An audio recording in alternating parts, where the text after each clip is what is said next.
Just an announcement, I guess. Anyone watching the chat, guys, you can join in. There's nothing you guys got to pay, right? It's a good conversation. Alan is absolutely correct. The more the merrier. Yeah. And if you know someone else that might want to join, sharing is caring. Yes, sir. Yeah, the link Don't is be in the afraid. Yeah, don't be afraid, especially a pro-Ukrainian. I want pro-Ukrainian people to come on, but okay, well that's labeling people, right? I don't think it's pro-Ukrainian, pro-Russian. I think it's you need to have a conversation to understand what you know. I tend to read on the comments of Wyatt's videos and also regarding the open mics and stuff. And I think it was on one of them like, I would never join on this kind of panel with only pro-Russian people, right? Like, and like you point out, we're not necessarily pro-Russians. We're just this is how it seems to be like, right? But some would be explicitly pro-Ukrainian, and that would actually be, okay. If you have a strong stance in that regard, we haven't had really much of that so far. But yeah. Oh, there's a guy in the chat says I'm a glowy. Dude, you got to delete the stream. We've been infiltrated. Oh no, glowy. What's a glowy? It's a federal agent. Federal agent. I would love to have CIA or FBI come in, man. Bro, no. No, you wouldn't. No, because you get shadow banned because Twitter and shit would get you. They call their buddy up. Yeah, see, that's another thing too. I mean, actually, it's fake.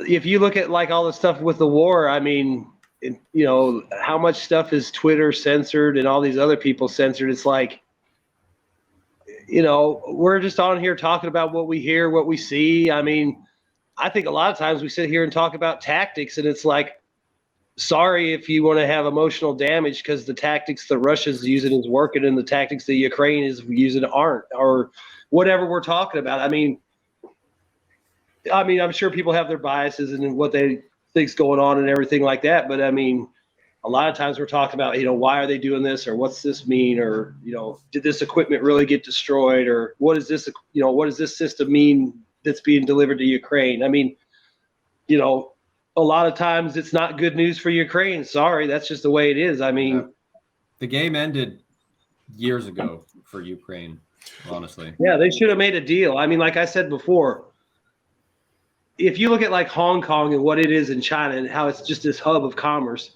Ukraine was ideally situated between Russia and Western Europe.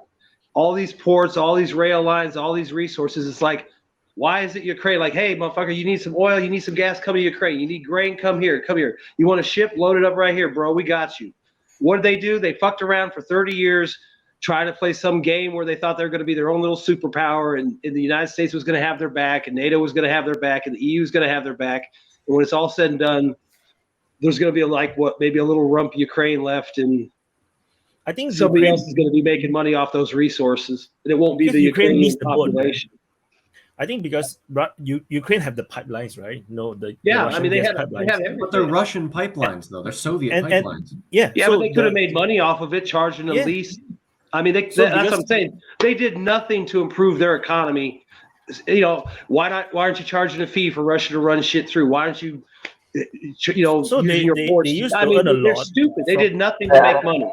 Hey, well, actually, they tried to do something like that. I think some years back, and what the Russians basically then did, they just shut down, and then the EU actually pressured the Ukraine to kind of like drop the claim or something like that, and then or maybe Ukraine itself shot it. But it just been 2 years ago.